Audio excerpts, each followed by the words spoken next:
नमस्कार, मैं डॉक्टर आशाराम भार्गव। आज हम हिंदी नाटक के उद्भव और विकास पर चर्चा करेंगे। हिंदी नाटक के उद्भव में दो परंपराओं का महत्वपूर्ण योगदान है। एक तरफ प्राचीन भारतीय लोकनाट्य परंपरा, जिसमें रास, नौटंकी, रासक, स्वांग आदि प्रमुख है। वहीं दूसरी तरफ संस्कृत नाट्य साहित्य की परंपरा। संस्कृत नाट्य की परंपरा में कालिदास, भास, भवभूति, शूद्रक और विशाख दत्त जैसे महान रचनाकार थे, जिन्होंने अनेक नाटक लिखे। इन दोनों परंपराओं का ही हिंदी नाटक के उद्भव में महत्वपूर्ण योगदान है।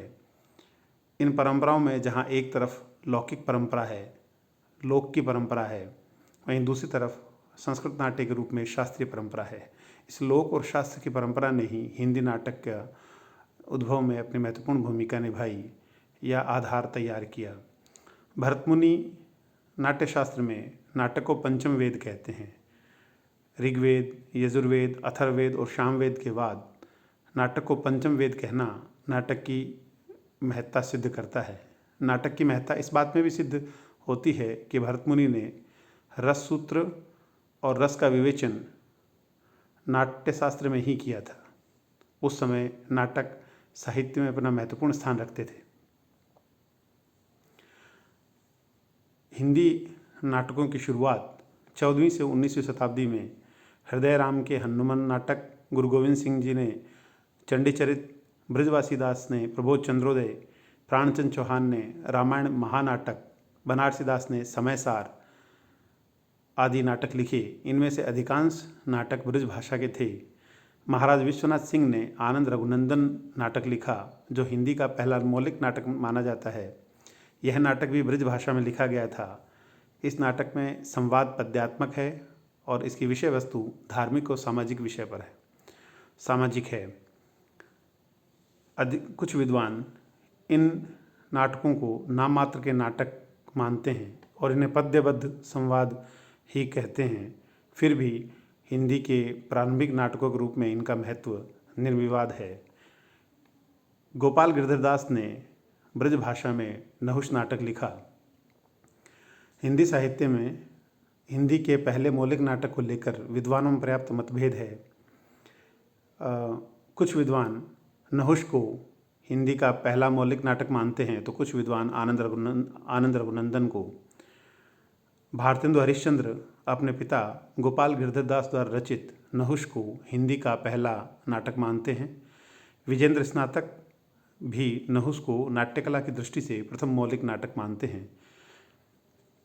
भारतेंदु हरिश्चंद्र से भिन्न आचार्य रामचंद्र शुक्ल महाराज विश्वनाथ सिंह के आनंद रघुनंदन को हिंदी का पहला मौलिक नाटक मानते हैं। शुक्ल जी के अनुसार महाराज विश्वनाथ के अलावा किसी के नाटक में नाटकत्व नहीं था। आचार्य रामचंद्र शुक्ल के साथ बाबू गुलाब राय, लक्ष्मी सागर वार्ष्णेय, ब्रजरत्न दास आदि भी हिंदी का पहला मौलिक नाटक आनंद रघुनंदन को ही मानते हैं।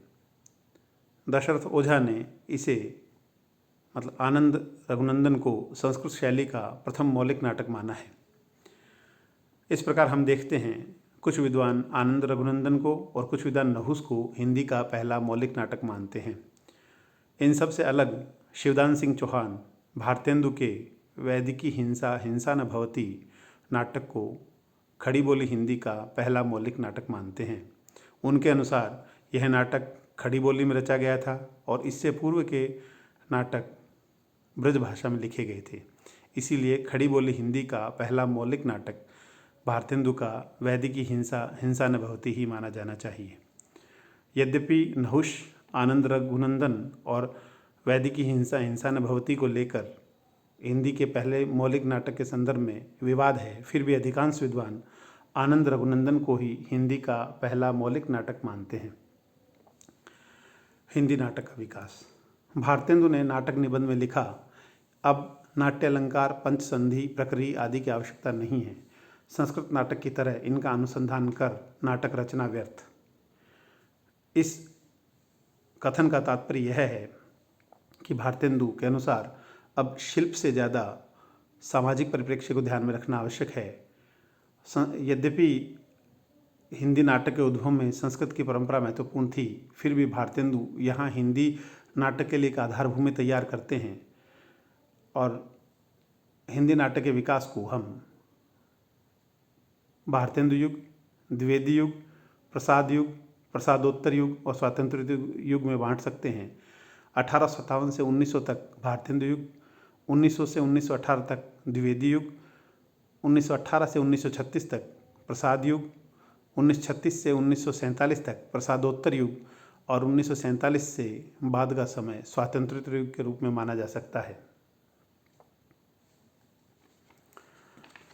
भारतेंदु हरिश्चंद्र से पूर्व रामलीला, रासलीला, नौटंकिया, इंद्र सभा आदि प्रकार के नाटक लिखे जा रहे थे या नाट्य रूप प्रचलित थे। भारतेंदु मंडली से पहले पारसी थिएटर्स का चलन था। ये पारसी थिएटर्स आदर्शहीनता, प्रेम का विकृत स्वरूप और फूहड़ नृत्य, संगीत व व्यावसायिकता के कारण कुख्यात थे। भारतेंदु मंडली ने पारसी थिएटर्स की प्रतिक्रिया स्वरूप नाटक रचना शुरू की थी। भारतेंदु हरिश्चंद्र के साथ भारतेंदु मंडली में प्रताप नारायण मिश्र, बालकृष्ण भट्ट, बद्रीनारायण चौधरी प्रेमघन आदि विद्वान थे। इन सब ने मौलिक और अनुदित नाटकों की रचना की थी। स्वयं भारतेंदु ने मौलिक और अनुदित नाटक लिखे।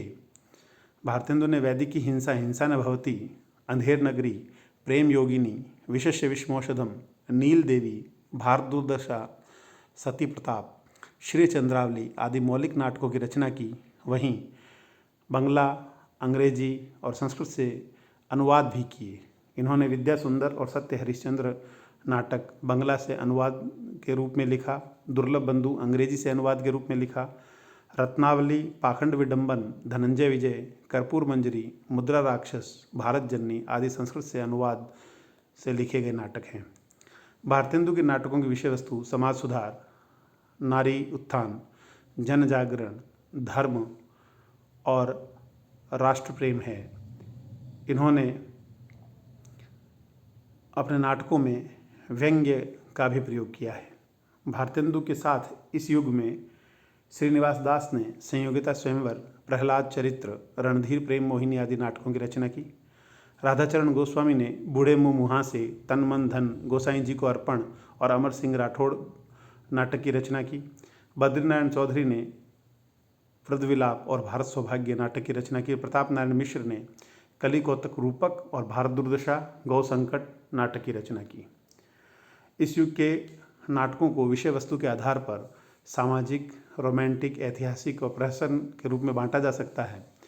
इस युग के लिखे गए सामाजिक नाटकों में राधा कृष्ण दास का दुखिनी बाला महिलाओं की पीड़ा पर आधारित है, तो प्रताप नारायण मिश्र का कली कौतुक रूपक, बद्रीनारायण चौधरी प्रेमघन का गौ संकट, मन की उमंग और भारत सौभाग्य सामाजिक नाटक हैं ये। इस युग के रोमांटिक नाटकों में किशोरलाल गोस्वामी का मयंक मंजरी, श्रीनिवास का रणधीर प्रेम मोहिनी, बालकृष्ण भट्ट का नल दमयंती स्वयंवर और राधाचरण गोस्वामी का बूढ़े मुँह मुहासे नाटक आते हैं। इस युग में प्रहसन और व्यंग्य लेखन की भी परंपरा थी। प्रहसन नाटकों में बालकृष्ण भट्ट ने तन मन धन, गोसाई जी को अर्पण और गोपाल राम गहमरी ने देश दशा और जैसा का तैसा, अंबिका दत्त व्यास ने देसी घी और चर्बी और देवकीनंदन त्रिपाठी ने एक एक के तीन तीन और वेश्या विवाह आदि प्रहसन नाटकों की रचना की। इस युग के ऐतिहासिक नाटकों में राधाकृष्ण दास ने महाराणा प्रताप, महारानी पद्मावती और तप्ता संवरण ग्रंथ की रचना की थी। इस युग में रंगमंच दृष्टि से भी अनेक नाटक लिखे गए थे। देवकीनंदन त्रिपाठी का सीताहरण, नंदोत्सव, बाल विवाह, अंबिका दत्त व्यास का गौ संकट, भारत सौभाग्य और प्रताप नारायण मिश्र का भारत दुर्दशा और सीता वनवास, ये नाटक रंगमंची दृष्टि से लिखे गए नाटक थे। भारतेंदु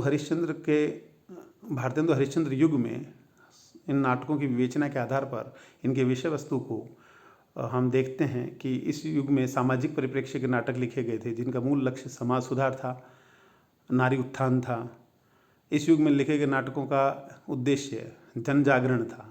इस युग में राष्ट्र प्रेम पर नाटक लिखे गए। अंधेर नगरी नाटक एक व्यंग्य नाटक है, लेकिन उसमें कहीं न कहीं अंग्रेजी शासन की स्थितियों का चित्रण किया गया है, जहाँ पर अंधेर नगरी बताया गया है उसे। इस युग के नाटकों के ऐतिहासिक संदर्भ हैं। इतिहास के संदर्भ में नाटकों की विषय वस्तु को आधार माना गया है, पौराणिक विषय वस्तु पर लिखे गए हैं। इन नाटकों की एक विषय वस्तु धर्म सुधार भी है। इस युग में व्यंग्य नाटक लिखे गए, मनोरंजन को भी इस युग के नाटकों का आधार बनाया गया। इस प्रकार हम देखते हैं कि भारतेंदु युग में जितने नाटक लिखे गए उनका मूल उद्देश्य समाज सुधार, जन जागरण, राष्ट्र प्रेम, ऐतिहासिक और पौराणिक संदर्भ, धर्म आदि था। भारतेंदु युग ने आने वाले युग के लिए एक आधार भूमि तैयार की। वह आधार भूमि किस प्रकार द्विवेदी युग, प्रसाद युग के लिए महत्वपूर्ण रहती है, इसके ऊपर हम चर्चा क्रमशः भाग 2 में करेंगे। धन्यवाद।